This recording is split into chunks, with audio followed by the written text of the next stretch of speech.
fourth grade. Remember, we are in the middle of chapter 14, and Connor came over for dinner at Avon's house. And at first, we didn't think Connor was going to have anything to eat, but we found out that the problem was he spits because of his Tourette's syndrome when eating. So he really hasn't had a meal with anybody else in what sounds like a long time.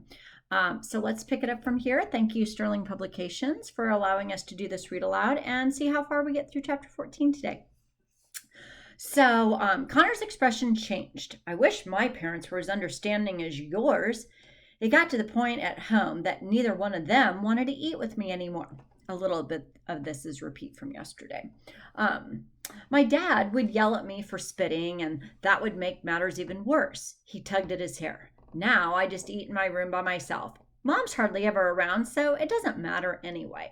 Yes, it matters, I said emphatically. It matters a lot. As we were setting the table for dinner, Dad walked in. I think that old llama might have to be put down, he said softly, shoulders slumped. My head shot up. What? No, not spaghetti, I cried. Mom and Dad both gave me this funny look, and I shrugged. We have a special connection. I looked at Connor. We're X-Men, I added softly. I'm so sorry, honey, Dad said. He's so old. He's like 22 years old. Denise said he's hardly eaten in 2 days and that nothing growing out of his head. Well, you know that thing? Yeah. It just cannot be comfortable for him. No, I'll nurse him back to health, I insisted. I'm not sure that's possible at his age, Dad said. Anyway, we can talk about it later. The vet's coming over tomorrow, and we'll see how he does over the next few days. By the time we all sat down at the table together, I didn't have much appetite left. I kept thinking about poor Spaghetti not being able to eat. I looked at Connor. I could tell he was hesitant to take a bite of his pork chop. First time he's eaten with other people in a long time, remember? It's okay, Connor, Dad said. We are all prepared. Dad lifted something off his lap. Ski goggles. He slipped them over his eyes. Absolutely no worries. David, Mom cried, punching Dad in the arm. That's terrible. Or is it? Connor laughed. It seemed to put him at ease, and he finally took a bite of his mashed potatoes. Don't worry, Mom said. Everything is non-staining. Then I glared back at Dad. All the things we had to get rid of, and you brought ski goggles to Arizona with us? Well, these were like $80, he defended himself. So, Connor, Dad said, removing the ridiculous goggles, what are you interested in? I mean, besides pulling morbid pranks with my daughter and scaring all of our visitors away. Dad narrowed his eyes at me. You might want to rethink hanging out with her. She's a bad influence. What are Avon's mom and dad trying to do over this dinner with Connor? Are they trying to make him comfortable? Trying to put him at ease? Have you ever had a situation like that where you just wanted somebody to feel really comfortable in your setting? So, you have terrible sideburns, I said to my father, unable to come up with anything better to say. He really did have bad sideburns. They were horribly uneven. Dad ignored me. So, he said, returning his attention to Connor. I like movies, Connor said. I have a huge movie collection at home. Oh, why don't I take you guys to the movies this weekend? Mom said, clearing her throat. Clearly thrilled I had made a new friend. Connor looked appalled and shrunk back down in his seat. He shook his head rapidly. No movies theaters. And again, kind of think to yourself, why would he be afraid of going to a movie theater? You don't go to movies? I said back to him. No way. I went only once since my tics started a few years ago, and it was not a fun experience. What happened? I asked. People complained, of course. Nobody wants to listen to a dog barking while they try to watch a movie. Well, that's messed up, I said. People are so rude sometimes. They're not rude, Connor said. They don't know I have Tourette's. That's what makes it kind of embarrassing. I scrunched up my nose. You should wear a t-shirt that says, I have Tourette's. on it everywhere you go, and then people will just leave you alone. Connor snorted. Yeah, maybe you could make me one, Avon. Then he kicked my foot under the table gently. Should we tell them? He whispered. Tell us what? My mother asked. I gave my parents a highly serious look. Well, we think there may be a murderer at Stagecoach Pass. Probably not what they were expecting. Dad coughed and choked on his mouthful of pork chop. Mom slapped him on the back while he hacked his food onto the napkin. When he finally was breathing, he gasped. What? Why would you think such a thing? So we updated Mom and Dad on our theories about, the page turned on me. We updated Mom and Dad on our theories about the Kavanaughs. Avon, Mom said, just because people are secretive doesn't mean they've been murdered. I have to admit, Sheebs, Dad said, you haven't exactly presented us with the most convincing evidence yet.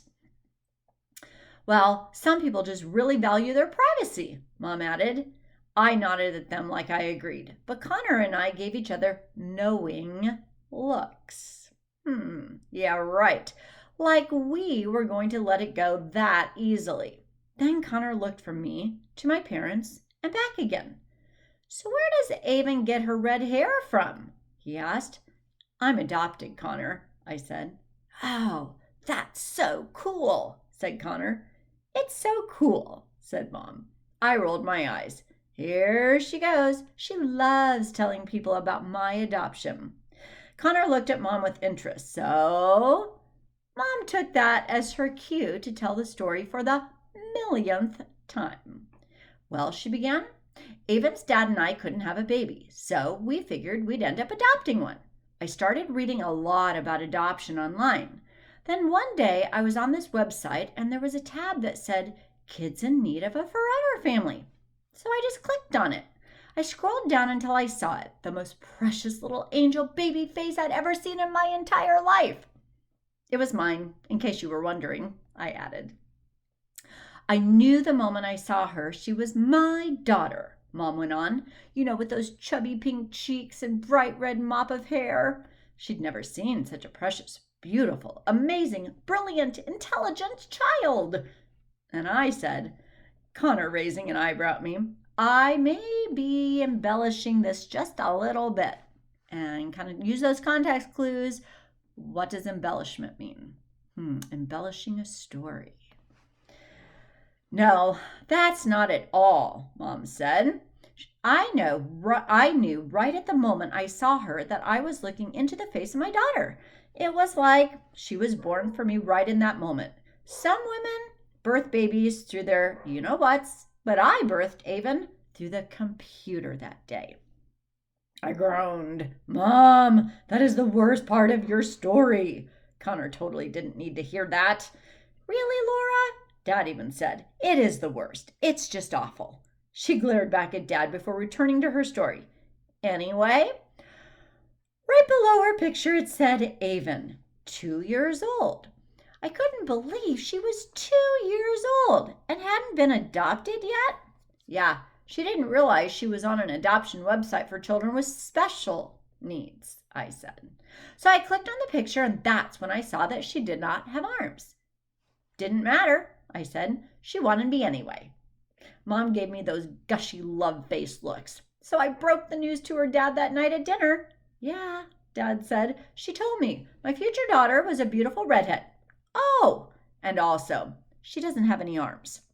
How'd you feel about that? Connor asked. Well, I was surprised, of course, but once I saw her, I agreed wholeheartedly. She was our daughter. Dad gave me his own version of the gushy love face. We did a lot of research before we got Avon so we could give her the best care, Mom said. Connor, there are a lot of amazing people in the world who don't have arms. Really? Said Connor. Yes, said Mom. There's a stressful architect who designs... Stressful? How about successful? Architect who designs skyscrapers by using his feet to type, just like Avon does on her computer.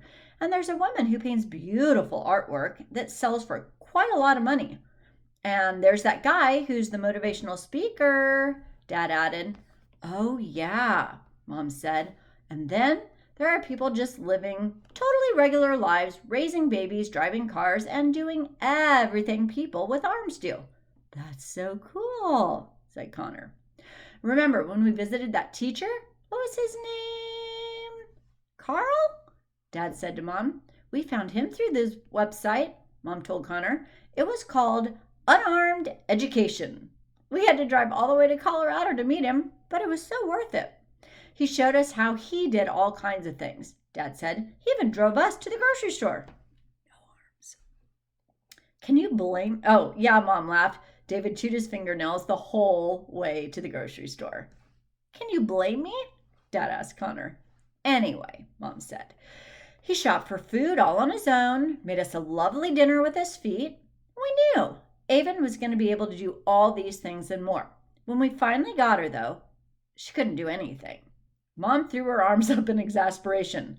Her foster families had done everything for her, bathed her, fed her, brushed her teeth. She just sat around like a slug, waiting to be cared for like the Queen of Sheba. Queen of Sheba, Dad reiterated, or Sheebs for short. How many of you had been wondering, why does Dad call her Sheba sometimes, or Sheebs? Now we know. I rolled my eyes, and this was when Mom's full-time job became teaching Avon how to do stuff. Right away, Mom said, I was dumping out jars of marbles and telling her to put them all back in the jar, giving her a bowl of fish crackers, telling her to feed them to herself, one at a time, giving her a sheet of stickers, blank piece of paper, telling her to decorate it, telling her to brush her own teeth, wash her own feet, scratch her own itches. Come to think of it, I said, it wasn't so much teaching me how to do stuff as it was telling me to do stuff. That may be, Mom said, but mostly it was telling her she could do just about anything if she just tried hard enough. Yeah, I got over being the Queen of Sheba pretty quickly, I said. Yes, I can see that, said Connor. And with that, he spit his mouthful of mashed potatoes right in my face. Perfect spot to end for the day. Have a good one. See you tomorrow. Chapter 15 tomorrow.